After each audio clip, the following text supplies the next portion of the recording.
Ni saa 1 kamili za asubuhi, vipindi vikiwa vinaendelea darasani, lakini hapa tupo kisoka zaidi.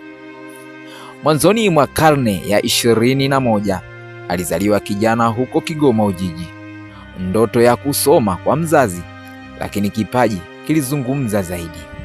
Selemani Omari Gindi, kiungo wa mpira anayefanya makubwa kwa sasa. Kijana huyo anayesifika kwa mipira iliyokufa, yani kona na faulo. Selemani Omari Gindi, mafanikio makubwa ambayo ameyapata mpaka sasa alipochezea timu ya vijana chini ya umri wa miaka 15 na kufanikiwa kutoa ubingwa wa taifa wa vijana chini ya umri wa miaka 15 pale ambapo walichuana na timu kutoka visiwani Zanzibar, naizungumzia Mjini Magharibi.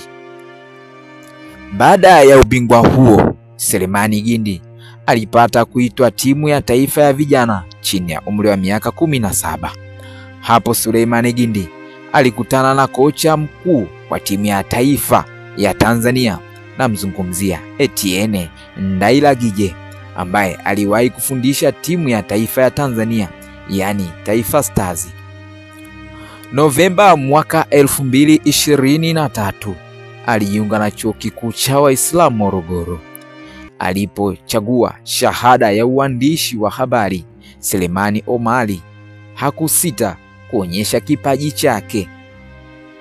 Hapa alikutana na kocha wa mpira, na mzungumzia Aiman Jamali, mwite Laushi au Zebigi. Aliendeleza kipaji cha Selemani Gindi, hasa pale ambapo alitengeneza combination hatari. Kulia unamkuta Zungu The Icon, lakini Seki Jafari upande wa kushoto. Kiwango cha Selemani Gindi kilionekana ni kikubwa sana, hasa pale ambapo tunaamini Kigoma ndio sehemu ya vipaji vya soka. Na kibinafsi umepata? Mimi nacheza midfield hivi. Yaani kuanzia namba 6, namba 10 pia mpaka namba 8 nacheza. Na katika namba ambao nikicheza nakuwa nipo very happy. Nikicheza namba 6. Ndio huwa na enjoy zaidi. Ina mafanikio gani? Ina mafanikio makubwa sana kwa sababu tangu nimecheza namba 6 na yani ndio namba ambayo hata selection zikija za wachezaji mimi ndio huwa wa kwanza kuchaguliwa. Kwa namba ambayo imekuwa inanisaidia sana katika selection za wachezaji sehemu yote ninapokwenda. Timu yako, ulikuwa na timu yako, si ndio? Mlishiriki mashindano yapi, ukafanikiwa vipi ukiwa kama unaibeba timu? Ilikuwa mashindano ya mikoa ya Kigoma, tulikuwa mabingwa, na mimi kama nilikuwa namba 6 nilisaidia timu yangu kuweza kupata ushindi katika mchezo wa nusu finali kuingia finali. Nikiwa namba 6 muziki pamoja na uchezaji wa ngoma.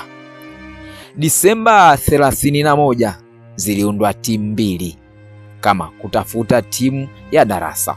Ilikuwa ni timu Kilagwa na timu Sharifa.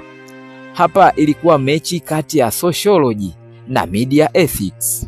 Selemani Gindi alichagua sociology ili aende aka-apply theory ya Max Weber kwenye mpira. Selemani Omari Gindi, anayefahamika kwa jina la The Captain kwenye soka, hata Dr. Rahma Kilagwa anamtambua kwa jina hilo, huku jina la Captain likiwa limetoka mbali sana, na pale ambapo hata anapoiwakilisha timu ya vijana ya mkoa wa Kigoma alifanikiwa kuitwa tena Captain, na ambaye amekwenda kunyanyua kwa hapa. Kwa sasa kijana huyo anaendelea na masomo ndani ya chuo kikuu cha Waislamu Morogoro, lakini huku akiwa ni miongoni mwa wachezaji waandamizi wa timu ya chuo, lakini pia ni mchezaji tegemezi kwenye timu ya Bachelor of Art in Mass Communication. Nazungumzia mwaka wa 2 vijana wanaochukua shahada ya mawasiliano kwa umma. Huyo ndio Selemani Omari Gindi, mwenye ndoto ya kufika mbali hasa katika soka.